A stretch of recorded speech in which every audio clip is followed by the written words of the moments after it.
14h30, 15h30, l'heure du crime sur RTL. Jean-Alphonse Richard. Le coup du train postal, le même que celui que le cerveau a exécuté il y a 3 ans en Angleterre. C'est génial, il n'y a qu'à copier.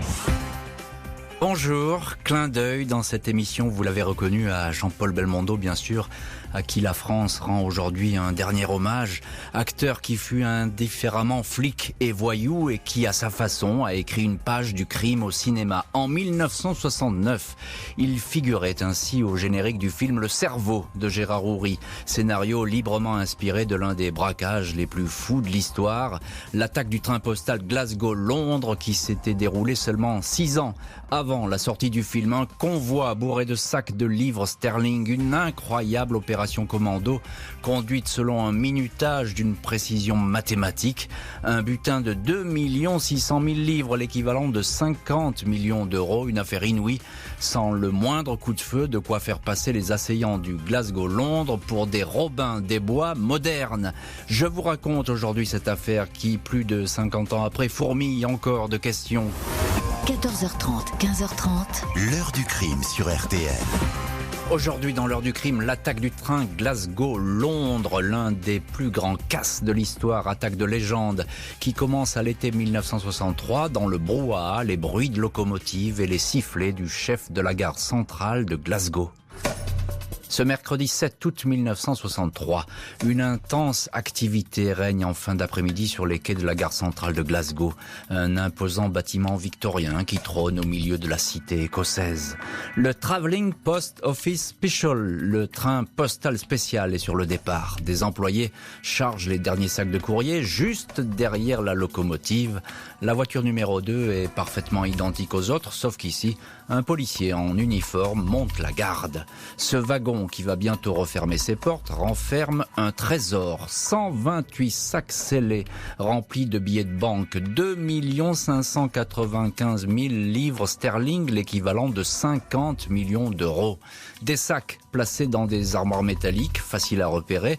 Ils portent tous une étiquette rouge marquée des lettres HVP pour High Value Packet, colis de grande valeur. Un trésor de livres écossaise destiné, comme le veut la loi, à être changé auprès de la Banque centrale britannique à Londres. En temps normal, il n'y a que 200 ou 300 000 livres dans le train postal. Mais si aujourd'hui le montant est si élevé, c'est qu'il suit un jour férié, le Bank Holiday, au cours duquel les commerçants de toute l'Écosse ont rempli leurs caisses. Ce détail n'a pas échappé à celui que la police va surnommer l'Ulsterman, en raison de son accent irlandais, cet homme de l'Ulster qui a donné le tuyau à une équipe de malfrats londoniens. L'Ulsterman a ainsi offert sur un plateau un train bourré d'argent et une proie facile.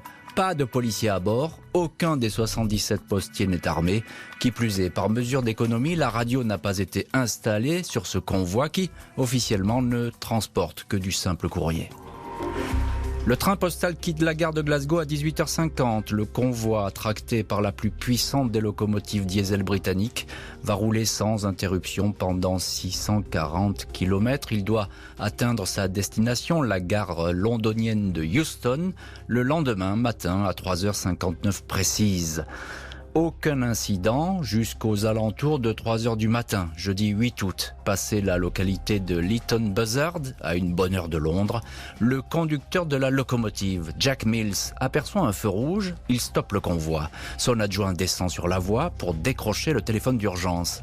Mais les câbles ont été sectionnés. Le feu rouge est un faux. C'est une simple lanterne alimentée par une pile. Le vrai feu a été recouvert par un gant. Le cheminot n'a pas le temps de réagir. Il est jeté au sol, menotté. Des hommes portant des cagoules et des casques de moto s'affairent alors à détacher la locomotive et la précieuse voiture 2 du reste du convoi. 4 hommes masqués grimpent à bord de la loco. Le conducteur est frappé à coups de matraque et coups de pied.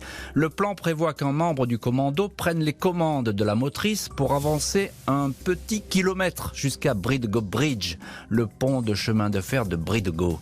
L'homme en question s'est entraîné, mais une fois au volant, il est perdu. Il ne connaît pas le fonctionnement de la machine. L'opération est en train de capoter. On réveille alors le vrai chauffeur qui, groggy et tremblant, reprend les commandes. Jack Mills restera à jamais traumatisé par ces minutes de terreur. Il mourra 6 ans plus tard sans avoir pu jamais retravailler.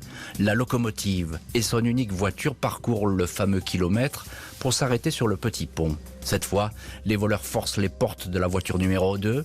Les 5 postiers à bord n'ont rien pour se défendre, ils sont matraqués. Aucun coup de feu n'est tiré. En 15 minutes, les 128 sacs sont jetés depuis le pont sur une minuscule route de campagne. Une chaîne d'hommes masqués les charge dans 2 Land Rover et un petit camion Austin portant de fausses plaques. Le commando demande aux postiers de ne pas donner l'alerte avant 30 minutes, sinon un guetteur leur tirera dessus. L'attaque du train postal, le plus grand casse du siècle, s'est déroulée exactement comme son cerveau l'avait imaginé. La police qui se retrouve face à une opération d'ampleur inégalée, au moins une quinzaine d'hommes ont participé à l'attaque, sans compter peut-être les organisateurs et les commanditaires. Beaucoup de monde, cela laisse inévitablement des traces.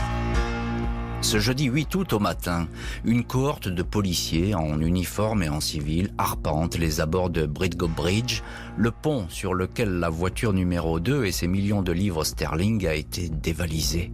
Le wagon porte encore les stigmates de ce braquage, charnières arrachées, vitres brisées. Scotland Yard et la police locale travaillent de concert respectivement sous les ordres des commissaires Jack Slipper et Malcolm Futrell.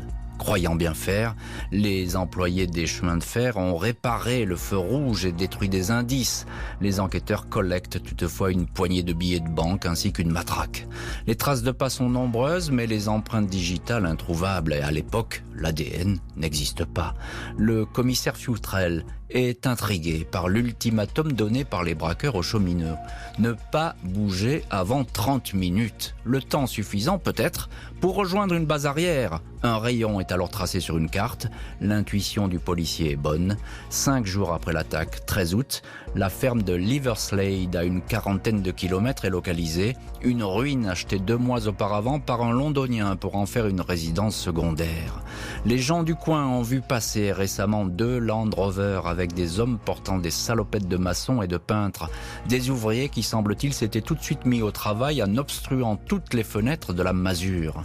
Celle-ci est désormais déserte mais regorge d'indices. Des sacs postaux vides, une bouteille de ketchup, des billets de Monopoly et le jeu avec sa case prison. La police apprendra plus tard que la ferme devait être incendiée mais que l'homme chargé de cette mission a préféré déguerpir. La ferme de Liverslade, le repère des assaillants, n'a pas fini de livrer tous ses secrets. Les hommes de Scotland Yard vont pister le fameux acheteur de la maison et tomber sur un avocat londonien, Maître Brian Field. Malgré son jeune âge, 29 ans, Maître Field a déjà une réputation sulfureuse. Ses clients appartiennent tous à la pègre. Il est soupçonné de servir d'intermédiaire pour les braquages. Dans l'affaire du train postal, l'avocat aurait reçu quelques mois auparavant la visite du fameux Ulsterman, une taupe qui a ses entrées à la poste écossaise. Maître Field aurait ensuite balancé l'affaire à certains de ses clients braqueurs. L'avocat est placé sous surveillance quant aux empreintes relevées dans la ferme, notamment sur la bouteille de ketchup et le jeu de Monopoly. Elle parle des traces qui mènent à des figures connues de la police et de la justice. 3 semaines après le casse, un désormais Roger Cordray, fleuriste à Bournemouth, une station balnéaire du sud de l'Angleterre, est le premier à être arrêté. Il était en train d'écouler des billets de 10 livres. À partir de cette arrestation, l'ensemble du gang va s'écrouler comme un château de cartes. Le 14 septembre, l'avocat Brian Field est interpellé à son domicile. Les autres membres suivent. Fin septembre 63, Scotland Yard a le sentiment d'avoir bouclé l'enquête. Des investigations aussi rapides que le braquage du train postal. Les policiers ont sous la main une quinzaine d'hommes. Il y a là notamment le coiffeur et colosse Gordon Goody, le décorateur Jimmy Hussey, dit Big Jim, qu'on croise parfois dans des dossiers de stupéfiants. Roy James, l'homme qui dirigeait la récupération des sacs à Bridgend Bridge, arrêté après une course-poursuite sur les toits de Londres. Et encore le dénommé Ronald Arthur Briggs, Ronnie Briggs, qui sera bientôt le visage le plus connu du gang, illustrant à lui tout seul l'épopée du Glasgow-Londres. Scotland Yard est satisfait, même s'il manque à l'appel les plus gros poissons. L'informateur grâce auquel un tel coup a pu être monté. Il manque aussi dans cette galerie de portraits le cerveau. Les policiers ont leur petite idée sur la question. Il pourrait s'agir d'un certain Bruce Reynolds, mais l'homme vient de s'évaporer avec femme et enfants. Quant aux millions envolés, il semble à tout jamais perdu. 13 hommes au total vont comparaître devant une cour criminelle pour y être jugés. Au regard de l'émotion provoquée par cette attaque, la justice britannique sera impitoyable. Ce 20 janvier 1964, le procès du Glasgow-Londres s'ouvre devant les assises d'Aylesbury, capitale du comté du Buckinghamshire. Les audiences vont se succéder pendant 3 mois sans apporter d'éléments capitaux sur l'enquête. Les accusés font profil bas et ne délivrent aucune confidence digne de ce nom. C'est tout juste s'ils se connaissent. La loi du silence règne dans la salle, chaque jour bondée de curieux et de journalistes. L'accusation décrit l'attaque du train comme un crime d'une violence sordide, même si aucun coup de feu n'a été tiré. Une entreprise inspirée par une vaste avidité. Mi-avril, le verdict tombe. Un seul acquitté, un dénommé John Thomas Daly, dont les empreintes étaient sur le jeu de Monopoly, un jeu qui appartenait en fait à son beau-frère, le cerveau en cavale, Bruce Reynolds. Il jouait souvent chez lui. Pour les autres, les peines s'échelonnent entre 3 ans et 30 ans de prison. 7 malfaiteurs écopent de cette peine principale. Ce procès en demi-teinte et ce verdict sévère est loin de mettre un point final à l'affaire du train postal. 4 mois après la sentence, la presse fait ses gros titres avec l'évasion d'un des condamnés de la prison de Birmingham. 3 hommes sont venus le sortir de sa cellule. Charles Wilson se réfugie au Mexique. Moins d'1 an après, juillet 1965, c'est au tour du charpentier Ronnie Biggs de se faire la belle en escaladant le mur d'enceinte de la prison de Wandsworth lors d'une séance de gymnastique. Biggs, personnage fantasque et provocateur, va alors devenir une vedette du crime, la vitrine du Glasgow-Londres. Pendant 36 ans, il va échapper à la police britannique. Il parvient tout d'abord à se rendre en France, caché dans un bateau. À Paris, il subit une opération de chirurgie esthétique pour modifier son visage. On le retrouve ensuite en Australie, où il fabrique des décors de cinéma et où son épouse et leurs 2 enfants l'ont rejoint. Il échappe de justesse à une arrestation et s'installe au Brésil. Dans ce pays qui n'extrade pas les étrangers, il reçoit journalistes et admirateurs dans un petit appartement de Sepetiba, se montre à la télé, vend des livres et des t-shirts à la gloire du braquage du siècle, transformant ainsi le Glasgow-Londres en un spectaculaire fonds de commerce. Manque donc toujours à l'appel du Glasgow-Londres le cerveau, l'homme qui a planifié et organisé les moindres faits et gestes du commando. Il avait pris la fuite juste avant la vague d'arrestation. Il va bientôt et enfin réapparaître. Scotland Yard aimerait bien mettre la main sur Bruce Reynolds, un homme qui a passé la trentaine et exerce officiellement la profession d'antiquaire. Reynolds, surnommé Napoléon depuis le braquage d'un fourgon postal sur l'aéroport d'Heathrow, est soupçonné d'être le grand architecte de l'attaque du Glasgow-Londres, la chapelle Sixtine du braquage, comme il l'appellera lui-même. Mais Reynolds est insaisissable. Après l'affaire, il a disparu de la circulation. Il est passé par Bruxelles et a pris la fuite à Mexico City avec un faux passeport au nom de Keith Clement Miller. Sa femme et son fils l'ont rejoint sur place. La famille émigre au Canada mais se fait repérer. Début 1968, 5 ans après l'attaque du train, Bruce Reynolds revient s'installer en Angleterre, au nez et à la barbe des autorités. Il a changé d'apparence et vit en famille à Torquay, dans le Devon, sous un faux nom. Celui qu'on appelait Napoléon compte bien reprendre du service, mais la police ne va pas lui en laisser le loisir. Il est arrêté le 9 novembre 1968. Il plaide immédiatement coupable dans l'affaire du Glasgow-Londres. Condamné à 25 ans de prison, Bruce Reynolds se livrera à quelques petits trafics d'amphétamines. Il mourra sans un sou en 2013. La star excentrique du braquage, Ronnie Biggs, va elle aussi connaître un pâle destin. En 2001, après 3 attaques cérébrales, il décide de quitter le Brésil pour rentrer au pays. Il contacte lui-même Scotland Yard pour obtenir un passeport. Il est aussitôt arrêté à sa descente d'avion, écroué dans la prison de haute sécurité de Belmarsh. Il va y rester 8 ans. C'est un vieillard recroquevillé sur un fauteuil roulant qui est libéré pour raison médicale. 2 jours avant son 80e anniversaire, il meurt 4 ans plus tard. Bruce Reynolds, le cerveau présumé, et Ronnie Biggs n'ont jamais donné les clés permettant de savoir qui avait vraiment fait quoi dans cette affaire et qui en était le véritable instigateur, peut-être un responsable de la poste britannique.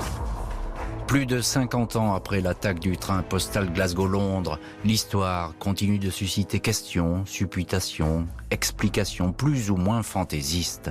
Le personnage de l'Ulsterman, l'homme à l'accent irlandais, l'informateur à l'origine de l'affaire et qui a reçu sa part de butin, reste une silhouette en filigrane. Scotland Yard avait enquêté au sein de la Poste, interrogé les responsables, informés de ce gigantesque transport de devises, des investigations qui n'avaient donné aucun résultat.